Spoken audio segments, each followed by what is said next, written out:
창업하신 지 4년 되셨는데 그 사이에 아시아를 대표하는 100대 유망 기업이 됐단 말이에요. 저희 MZ 세대들을 봤을 때 너무나도 올드 패셔나 우리가 사용하고 있는 페이스북이나 인스타그램이나 카카오톡처럼 매일매일 사용하는 대화 방식들을 클라썸 안에 집어넣어서 저희가 새롭게 이제 만들게 되었죠. 이채린 대표님은 포브스 선정 아시아 30세 이하 글로벌 리더 30인에 또 선정이 되셨습니다. 창업하신 때가 나이가 22이었네요. 22이네요. 저희가 2019년에 처음 미국을 갔었고 감사하게도 좀 만나뵐 수 있었던 기간이 스탠퍼드였는데 페이스북 인큐베이팅도 받았었고 뭐 AWS에도 지금 파트너십을 같이 맺고 있기도 하고 제가 처음에 말씀드렸죠? 엄청난 분들이 나오셨다고. 네, 안녕하세요. 티타임 조홍재 기자입니다. 오늘 또 엄청난 분들을 모셨습니다. 4년 전까지만 해도 카이스트 그냥 학생이셨는데 3년 만에 포브스 선정 아시아를 대표하는 100대 유망 기업의 대표님들이 된 두 분을 모셨습니다. 안녕하십니까? 네, 안녕하세요. 교육소통 플랫폼 클라썸 대표를 맡고 있는 이채린이라고 합니다. 반갑습니다. 네, 안녕하세요. 같이 공동 창업하고 있는 클라썸 대표 최유진이라고 합니다. 반갑습니다. 두 분 이제 학생이실 때 만나셔갖고 지금 이제 4년 되셨죠? 창업하신 지 네네. 4년 되셨는데 그 사이에 아시아를 대표하는 100대 유망 기업이 됐단 말이에요. 어떤 기업인지 좀 잠깐 소개해 주실까요? 교육소통 플랫폼이에요. 네. 보통 교육계 슬랙이다, 교육계 카톡이다 이런 말씀을 많이 주시는데 네. 혹시 교육소통 플랫폼 하면 떠오르는 거 있으세요? 교육 소통이요? 교육 소통? 네, 진짜 없는 게 없는 게 사실 진짜 현실이 그래요? 맞아요. 네네. 제가 모르는 게 아니고. 네.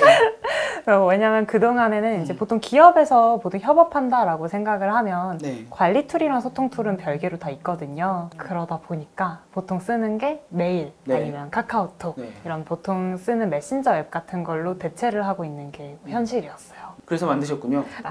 처음에는 약간 뭐 게시판 같은 느낌이었다라고 보면 되나요? 시작하실 때는? 진짜 좋은 포인트인데요. 저희가 학교에 있는 많은 LMS, Q&A가 게시판 형태로 되어 있는 거예요. 네네네. 그래서 게시판이 저희 MZ 세대들이 봤을 때 너무나도 올드 패셔나 UI UX가 되게 예전에 이제 것들이었죠. 그러니까 학생들이 많이 안 쓰는 거예요. 그래서 우리가 이 게시판을 없애야겠다라는 생각을 가지고 게시판에서 저희가 UI UX를 완전하게 바꿨어요. 그래가지고 우리가 사용하고 있는 페이스북이나 인스타그램이나 카카오톡처럼 매일매일 사용하는 대화 방식들을 클라썸 안에 집어넣어서 저희가 새롭게 이제 만들게 되었죠. 예전에 게시판 형태로만 있었고 그러다 보니까 사람들이 안 쓰니까 이걸 어떻게 쓰게 만들 거냐라고 그거를 이제 풀어주시려고 클라썸이 탄생을 한 거군요. 네네, 맞아요. 이채린 대표님은 포브스 선정 아시아 30세 이하 글로벌 리더 30인에 또 선정이 되셨습니다. 창업하신 때가 나이가 그때가 2017년이었으니까 23 23대 창업을 하신 거예요. 22이었네요. 22이네요. 네. 22에 창업을 하셨는데 지금 100대 유망 기업이 되시고 또 뭐 글로벌 리더가 되셨는데 처음 시작을 학교 다니실 때잖아요. 뭐 어떻게 시작을 하시게 된 거예요, 이거를? 제가 2016년도에 이제 컴퓨터공학 전산학부에 들어가게 됐었는데 동아리 위주로 조금 친목만 있을 뿐 서로 다 모르는 사이였던 거예요. 그러다 보니까 이게 동아리가 없으면 내가 뭔가 모르는 게 있어도 물어볼 사람도 없고 이런 소외되는 상황들이 있었거든요. 그래서 이걸 어떻게 하면 좀 해결을 할 수 있을까라고 생각을 하다가 우리가 과목별로 카카오톡 오픈 채팅방을 하나씩 만들면 그럼 다 같이 서로 질문도 하고 답변도 하면서 도와줄 수 있지 않을까라는 생각을 했었어요. 과목별 오픈 채팅방이라고 하면은 과목을 수강하는 학생들은 다 같이 들어가는 건가요? 그렇죠. 그 과목을 듣고 있는 학생들도 들어오고요. 교수님, 조교님도 같이 들어오셔서 편하게 질문하고 답변할 수 있는 공간을 만드는 거예요. 인싸셨나봐요. 이제 그때 과대표를 했었어요. 왜냐면 저도 이제 그냥 한 명의 학생이니까 도와줄 사람이 필요하잖아요. 그래서 과대표 선거에 나가서 이런 문제가 있다고 생각해서 이렇게 해결하고 싶다라고 이야기를 하면서 당선이 됐었고 그래서 학생의 친구들이랑 같이 만들 수 있게 되었어요. 과목별 채팅방을 처음에 이제 4개만 만들었었어요. 그렇게 4개를 만들었는데 반응이 너무 좋은 거예요. 그래서 이게 전체 이제 과목으로 퍼지기 시작하고 다른 학과로 퍼지고 다른 서울대학교 같은 다른 학교로 퍼지기 시작했어요. 그러다 보니까 학생들의 반응이 나는 이 톡방 없었으면 한 학기를 못 버텼을 거다 이런 이야기들까지 나오는 거예요. 한편으로는 되게 한계점이 많았던 게 단순히 톡방이니까 질문 답변 섞이고 질문 묻히고 이상한 사람 들어와서 막 광고하고 나가고 이런 점들이 있었던 거죠. 그래서 우리가 우리가 컴퓨터공학과인데 좀 더 제대로 만들어 볼 수 있지 않을까? 라는 생각이 들어서 이걸 좀 더 지속적으로 그리고 제대로 플랫폼을 만들어 보려고 창업이라는 선택을 했었죠. 보통은 이제 문제가 있으면 대부분의 네. 사람들은 아 문제가 있구나 하고 끝내는데 그게 어떻게 또 창업으로 이어지려면은 직접 개발을 하신 건가요? 아니면은 네, 직접 개발도 했었고 네. 이제 훌륭한 팀원들을 모시기도 했었죠. 원래 저는 이제 개발 동아리도 했었어서 웹이나 앱 같은 것들을 개발을 하는 그런 곳에도 이제 있었는데요. 그러다 보니까 이제 팀원들을 모으기도 훨씬 더 수월했었죠. 제가 그 인터뷰 기사를 봤는데 그 네. 개발 동아리에 또 유명하신 분이 선배님이 계시다고 네. 상명 회장님 같은 경우도 거기시라고 맞습니다. 또 뭐 유명하신 분들 좀 더 있나요? 다른 선배님들? 네. 남세동 선배님도. 아 그래요? 네. 사실 이제 코로나 전까지는 연말 파티가 있어서 정말 8X 학번 선배님들부터 네. 다 같이 모이는 자리가 매년 있었고요. 홈커밍 파티도 또 별도로 있는데 요즘엔 이제 온라인으로 많이들 하죠. 와 거기 가면은 정말 그분들 모이시면은 자산만 엄청 나겠군요. 그렇죠. 근데 네. 장병규 선배님 한 분으로도 모든 걸 쏘실 수 있기 때문에. 그렇죠. 근데 그게 이제 자산만 크신 게 아니라 거기 가면 정말 창업에 대한 노하우 같은 거를 바로 다 느끼실 수 있겠네요. 맞아요. 그때 제가 되게 많이 도움이 됐던 게 저는 사실 창업하기 전까지는 창업은 내 인생에 없다고 생각을 했었어요. 왜냐면 이제 주말 드라마 이런 거 보면 사업이 망하고 다 압류 딱지 붙이고 그쵸. 막 집안이 무너지고 하면서 부모님도 다 말리시고. 그래서 그래서 이게 사업이라는 게 내가 책임질 수 있는 일이 아니구나. 가족들에게 피해를 끼치는 일이구나 라고 생각을 했었어요. 근데 막상 이제 개발 동아리에서 선배들이 창업을 하는 모습을 봤는데 이게 창업을 하고 실패하는 분들도 많으셨거든요. 근데 그런 분들이 전혀 그런 위기를 겪지 않으시고 실패했으면 다시 딛고 일어서서 그 다음 일들을 하실 수 있더라고요. 앞으로 지식산업 시대에서의 창업은 옛날에 그 제조업 기반의 산업과 다르구나 라는 걸 좀 느낄 수도 있었고 실제로 성공하시는 분들의 모습을 보면서 창업을 성공한다는 게 그게 엄청나게 막 희박하고 멀리 있는 일이 아니라 가능할 수도 있는 일이구나 라는 생각도 들었었죠. 최 대표님 같은 경우는 같은 뭐 개발 동아리셨어요? 같은 개발 동아리는 아니었는데 저희는 이제 창업에 대한 생각이 확연하게 이제 다른 이제 사람이에요. 저는 어렸을 때부터 창업이라는 걸 되게 하고 싶어 했었고 제가 이제 유년 시절에 해외에서 이제 살면서 교육이라는 거에 대해서 좀 많은 생각을 했었던 유년 시기를 좀 거쳤어요. 인종차별도 경험을 했었고 영어를 하지 못했기 때문에 겪는 이제 어려움들도 있었고 그런 것들을 다 원천을 이제 들어가 보다 보니까 이게 교육이라는 거에서 출발을 하는구나 라는 생각을 가졌던 거예요. 근데 이제 제가 대학원을 진학을 하게 되면서 대학원에 이제 제 전공 베이스가 메타버스인데 요즘 되게 핫한 키워드인데 그때는 메타버스가 너무나도 멀리 있는 거예요. 이게 언제 풀릴지 모르는 현실에 지금 당장 할 수 있는 게 뭘까라는 고민을 하다가 이제 이걸 웹과 앱 베이스로 좀 풀어야겠다라는 생각을 갖게 되었던 것 같아요. 그래서 그때 이제 이채린 대표를 만났었고 만나면서 둘 다 교육에서 풀고 싶은 소통 문제라는 게 확고했었어서요. 그래서 같이 이제 창업을 하게 됐죠. 그럼 이제 지금 뭐 재밌는 얘기들을 좀 들었으니까 보셔야 아실 것 같아요. 그래서 클라썸이 실질적으로 어떻게 돌아가고 또 어떤 강점이 있는지 잠깐만 좀 설명을 해주실 수 있을까요? 클라썸이 이제 소통 플랫폼이라고 말씀을 드렸잖아요. 소통을 잘하게 해주는 게 어떤 거냐라고 하면 필요한 소통은 더 많이 하게 해주고 불필요한 소통은 줄여주는 거거든요. 혹시 기업 연수 들어보신 적 있으세요? 기업 연수요? 가끔 뭐 이렇게 있긴 한데 사실 기자들은 이렇게 많지는 않거든요. 가끔 이제 예전에는 코로나 전에는 강당에 모여서 이제 유명하신 분이 오셔서 말씀해 주시고 그렇게 좀 했던 것 같아요. 그때 어떠셨어요? 질문을 좀 많이 하셨어요? 질문이요?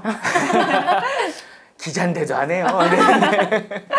그렇죠. 그럼 대학 때는 어떠셨어요? 대학 때는 맨 뒤였죠 항상. 사실 이게 이제 질문을 안 한다라는 게 기업에서뿐만 아니라 대학들까지도 다 비슷하게 이어지는 평생 교육에서 거쳐서 계속 이루어지는 문제더라고요. 어떻게 하면 편하게 질문할 수 있느냐가 관건인데 기존에는 보통 메일로 많이 했거든요. 그쵸. 안녕하세요. 날씨가 화창합니다. 다름이 아니라 이런 미사역으로 고민을 하면서 결국 질문을 삼키게 되잖아요. 그래서 클라썸에서는 우리가 그냥 평소에 쓰는 SNS, 카톡 이런 이제 메신저들 기반으로 해서 클라썸을 만들었어요.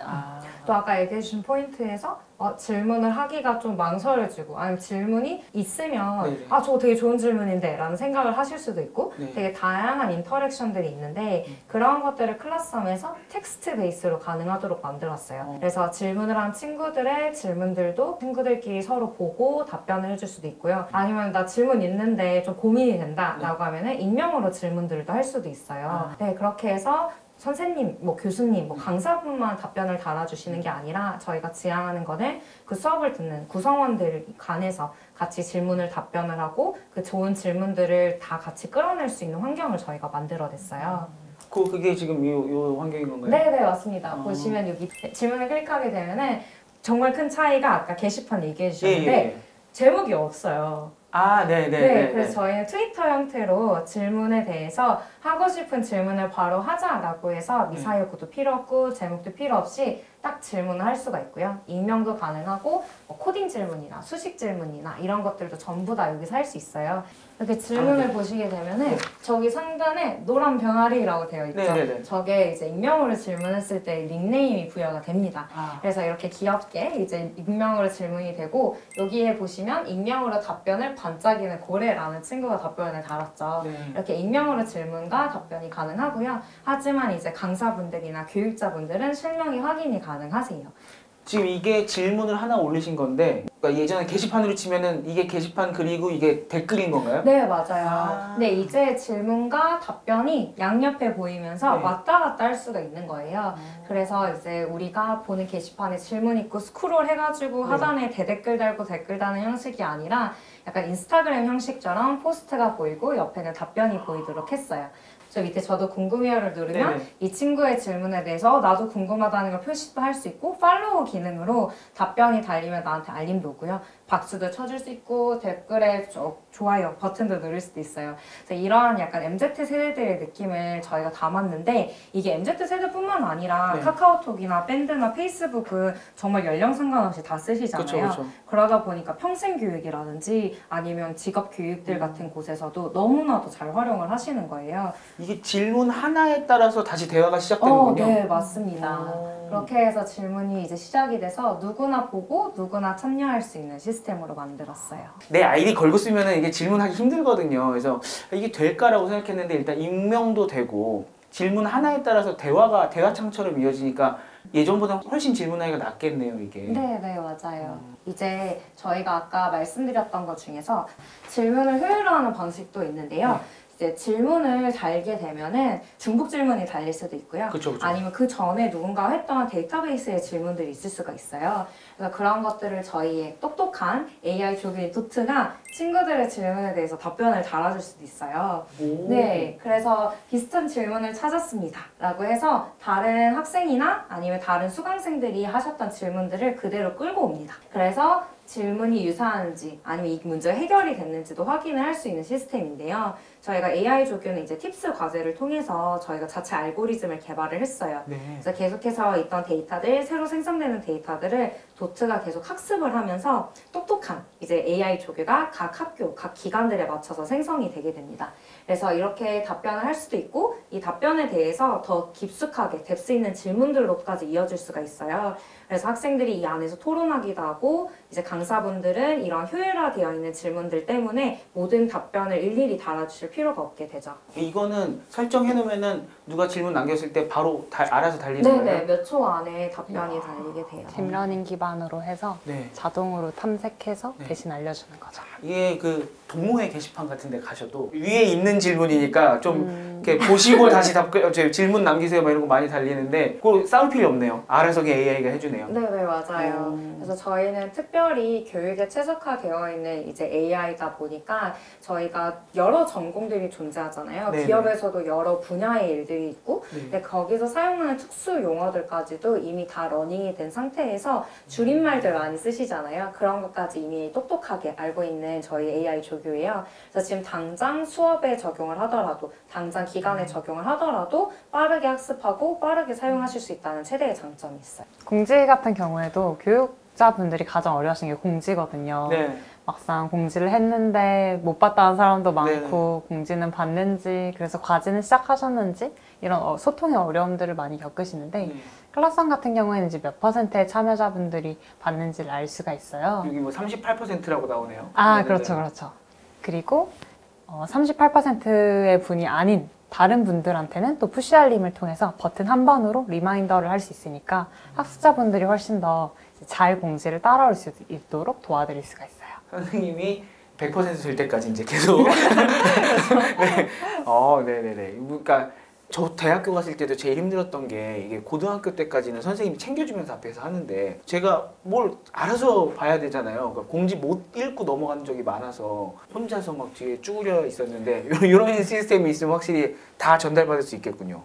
UI 자체가 이 진짜 처음에 말씀하셨던 것처럼 게시판 베이스가 아니라 그러니까 뭐 페이스북 보는 느낌, 인스타그램 보는 네, 느낌, 맞아요. 거기에 뭐 그 인스타그램 DM이 약간 섞여 있는 듯한 그러니까 훨씬 사람들이 쉽게 하지 않을까 싶은데 이게 저희가 알고 있기로는 이제 Z세대는 자신의 의견을 피력하거나 이러는데 훨씬 예전 세대보다 더 자신감 있게 한다라고 들었는데 그런 분들도 이게 그렇게 필요했었던 건가요?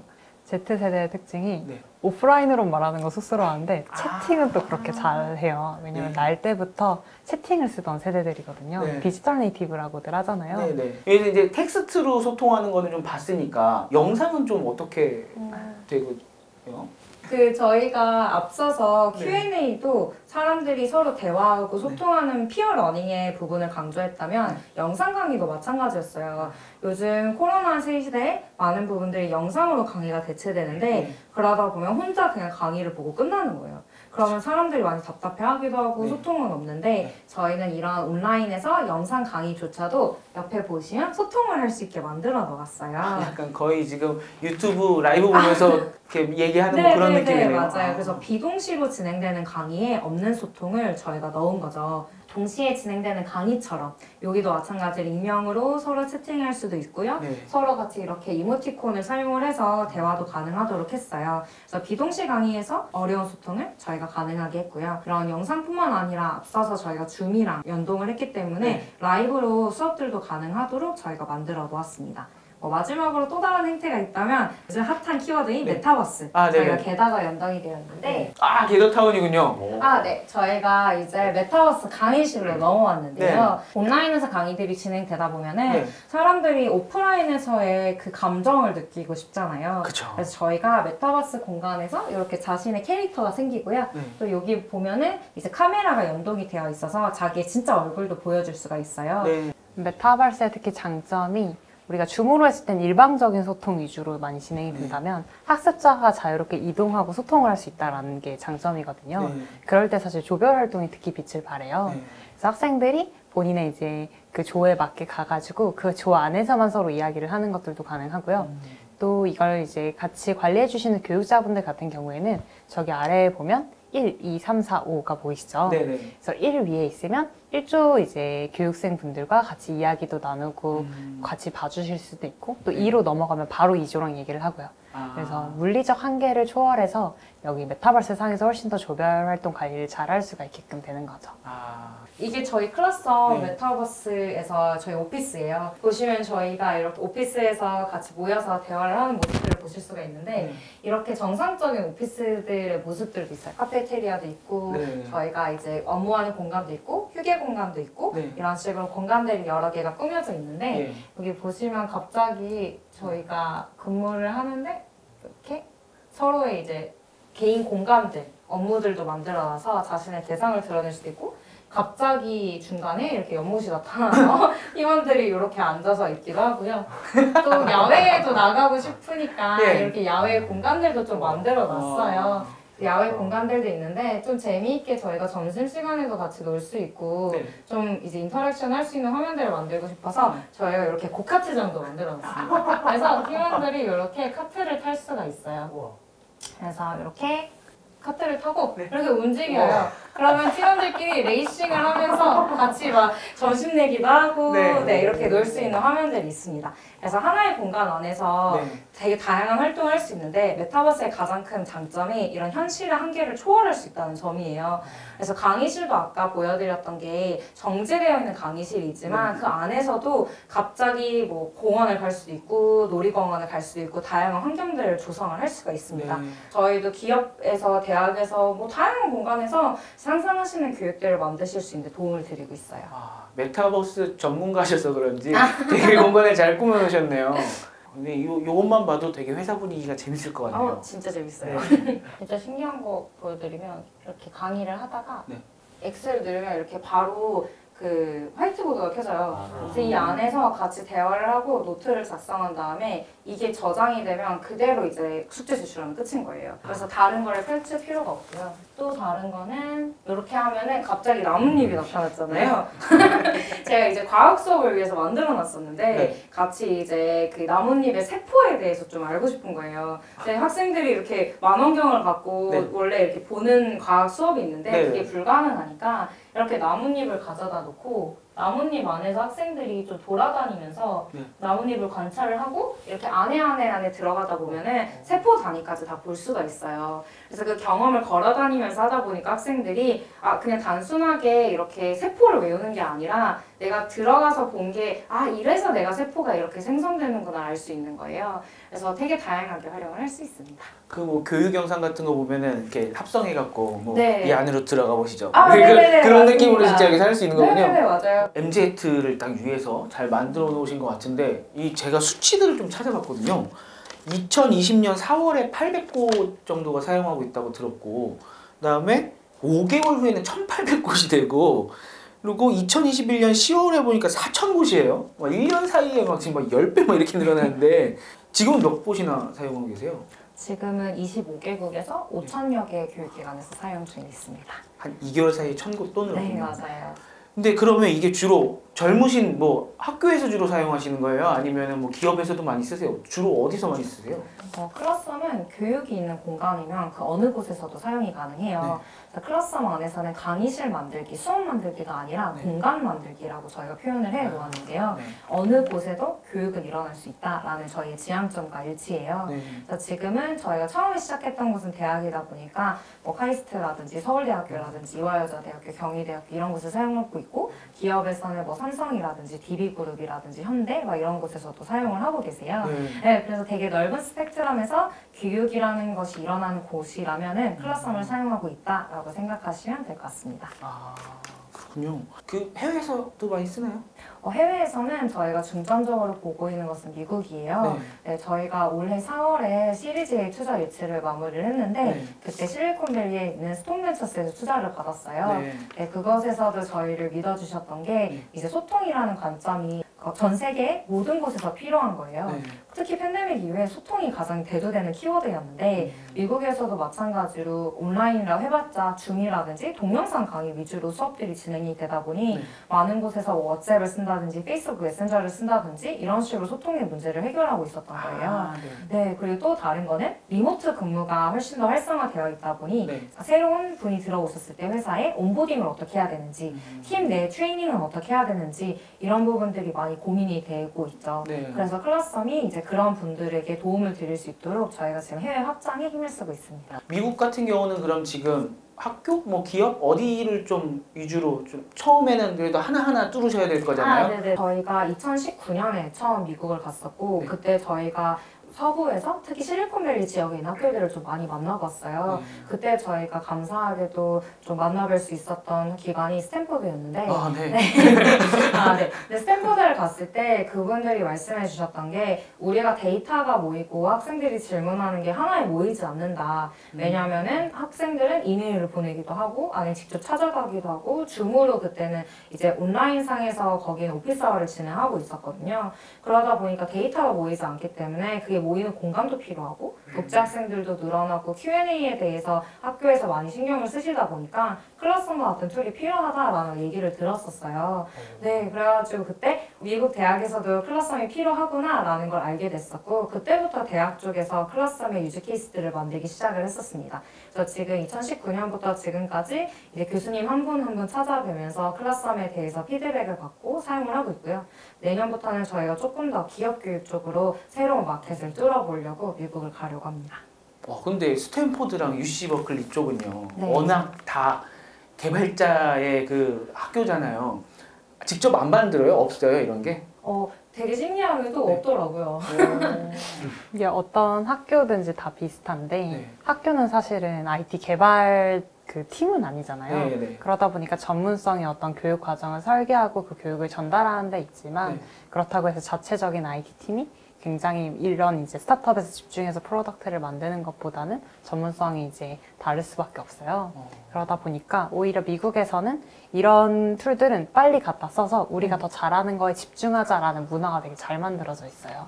아, 그렇죠. 그러니까 뭐 구글이든 애플이든 이런 회사들을 봐도 우리나라 대기업들처럼 뭐 하나하나 다 만드는 게 아니라 보통 그냥 인수해서 바로 해버리잖아요. 그렇죠. 그런 것처럼 이런 툴도 그냥 바로 갖다 돈 주고 쓰는군요. 특히나 이제 실리콘밸리 쪽에는 개발자들의 인건비가 워낙 높아지다 보니까 네네네. 웬만한 이제 제품들은 최대한 갖다 쓰고 우리가 진짜 잘하는 거에만 우리 개발 역량을 쓰자라는 것들도 굉장히 잘 형성되어 있어요. 그래서 기업들 같은 경우에도 이제 다른 회사의 툴들을 최대한 가져다 쓰면서 본인들이 진짜 잘하는 일에 개발자 역량에 집중하려고들 많이 노력하죠.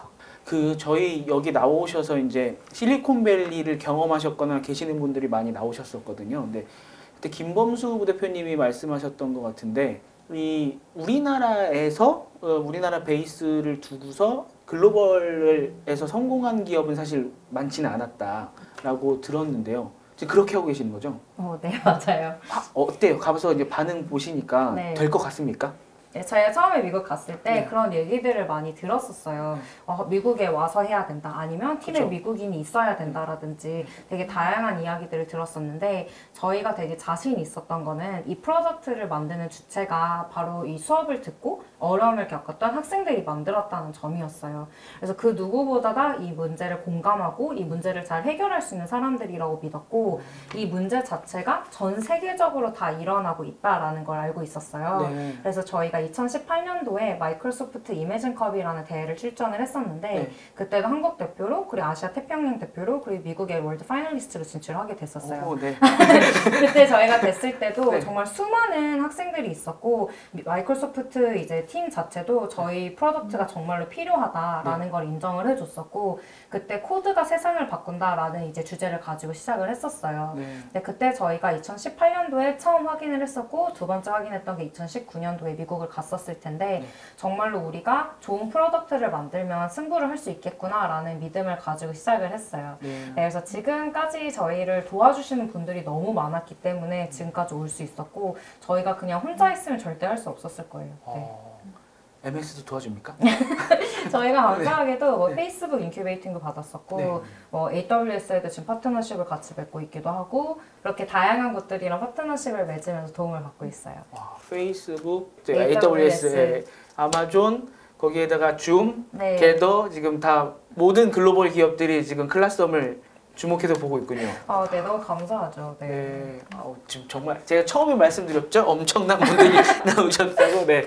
게다가 그 Z세대의 감성을 제일 잘 알고 계시고 그걸로 또 이제 글로벌 진출까지 해외 많이 다녀오셨으니까 이제 에듀테크 해외 회사들 뭐 동향이라던가 시장도 많이 보셨을 텐데 아까 뭐 AI도 쓰시고 이랬잖아요. 이거 어떻게 바뀔 것 같습니까?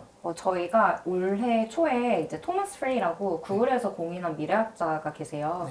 근데 그분이 하신 말씀이 2030년에 가장 큰 인터넷 기업은 우리가 지금까지 이름을 들어보지 못한 교육 기업이 될 거다라는 말을 했어요. 네. 그래서 저희가 말씀드리는 건 그 2030년도에 이름을 들어보지 못한 기업이 클러스텀이 될 거다 라는 말을 이제 할 때가 있는데 저희가 뭐 당연히 저희 희망을 가지고 말은 하지만 이 말 자체가 에듀테크 기업한테는 엄청나게 큰 희망과 이제 힘이 됐었어요. 그래서 아까 말씀해 주셨던 새로운 기술들이 접목이 되면서 정말 많은 변화가 있을 거라고 보고 있고요. 그리고 우리가 코로나 때문에 겪었던 많은 리모트 현상에서 다시 100% 오프라인으로 돌아갈 거라고 보지는 않아요. 우리가 익숙한 부분들도 있고 또한 변화가 되는 부분들도 있고 그래서 러닝 자체가 하이브리드 형식이나 블렌디드 러닝이라든지 다양한 에듀테크 툴들이 사용이 되고 그리고 이제 선생님이라는 역할 자체가 이제 티처, 어떤 걸 가르치는 사람에서 코칭을 한다든지 퍼실리테이터의 역할로서 많이 옮기게 될 거다라는 것들을 이제 많은 분들이 예측하고 계세요. 처음 저는 오늘 모실 때 사실은 이제 클래스잖아요. 교육 있잖아요. 그래서 재밌을까? 네. 라는 생각을 많이 했습니다. 그러니까 홈페이지 들어가서 이제 몇 개 저는 이제 클래스홈을 보기는 봤는데 제가 이제 직접적으로 저희가 쓰지 않고 있다 보니까 많이 기능을 못 봐서 이게 뭐가 특별할 게 있을까라고 했는데 오늘 이렇게 설명하시는 걸 보고 나니까 교육 쪽인데 되게 재밌네요. 뭔가 앞으로도 교육을 지금까지 되게 고리타분하고 되게 하기 싫은 거라고 했다고 하면 계속 참여하면서 사람들이랑 소통하고 재미있게 배워 나갈 수 있는 좀 재미있는 것으로 좀 만들어주지 않을까 클라썸이 이런 기대를 해보게 됩니다. 클라썸의 미래에 대해서 이제 마지막으로 한번 여쭤보고 끝내볼까요? 어떻게 될까요, 클라썸? 클라썸은 하나의 허브로서 저희가 텍스트 기반의 이제 소통들은 클라썸에서 훨씬 더 AI나 이런 채팅 형태의 UI들을 통해 전문화를 시키고요. 클라썸에서 직접 하지 않는 어떤 메타버스라든가 화상 회의 툴이라든가 이런 부분들은 교육에 적합하게 활용할 수 있도록 저희가 다 연결하고 통합을 해서 클라썸 하나만 하더라도 교육에서의 소통을 완벽하게 할 수 있어 라는 그런 공간을 만들어 가려고 합니다. 아, 그렇군요. 정말 오늘 재밌는 이야기 해주셔서 너무 감사드리고요. 저희가 이제 첫 팀원을 이제 저희 클라썸으로 모셔왔을 때 했던 말이 당신이 우리의 로켓에 탑승하지 않으시겠습니까? 라는 얘기를 했어요. 스타트업에도 되게 많이 하는 네. 얘기인데. 근데 저희 팀원이 그 얘기를 하더라고요. 이 말을 진짜 실제 사람한테 들을 줄 몰랐다. 네. 맨날 책에서 읽는 내용인데. 약간 NPC처럼 네, 하셨거든요. 네, 네. 그래서 그때 정말 저희와 함께 세상을 바꿔 나가길 원하고 더 세상에 좋은 가치를 제공하고 있는 거에 동감을 하신다면 career.classroom.com에 들어오시면 클라썸에서 전 직군을 채용하고 있으니 클라썸에 많이 지원해 주시면 감사하겠습니다. 어떤 분들 지원하시면 돼요? 저희 진짜 전 직군을 뽑고 있는데 저희가 이제 바라보고 있는 인재상은 이제 썸이라는 인재상이 있어요. 그래서 클라썸에서 썸을 타는데 한국어로 하면 약간 설레는 감정, 그리고 영어로 하면 더하다라고 해서 같이 일했을 때 설레기도 하고 뭔가 같이 가치를 더해줄 수 있는 사람들이라고 표현을 하고 있어요. 네, 그래서 shine, uplift, motivate 이렇게 세 개의 단어를 쓰고 있는데 거기 인재상에 부합하신 분들이 지원해 주시면 너무 감사하겠습니다. 영어는 잘하셔야 되나요? 무조건? 직군마다 조금 무조건 달라요. 달라요. 네, 직군마다 조금 달라요. 네. 꼭 영어를 잘하시지 않아도 가능하다고 합니다. 오늘 정말 재미있는 말씀 해주셔서 감사드리고요. 포브스 선정 아시아를 대표하는 100대 유망 기업이었는데 한 내후년쯤에는 유망 기업이 아니라 아시아 대표 100대 기업, 그 다음에 30대 이하의 리더 30인이 아니라 전 세계 리더 30위 안에 드시지 않을까라는 상상을 해봅니다. 오늘 너무 감사드리고 그렇게 더 크셨을 때도 한 번 또 나와주세요. 네. 감사합니다. 고생 많으셨습니다. 감사합니다.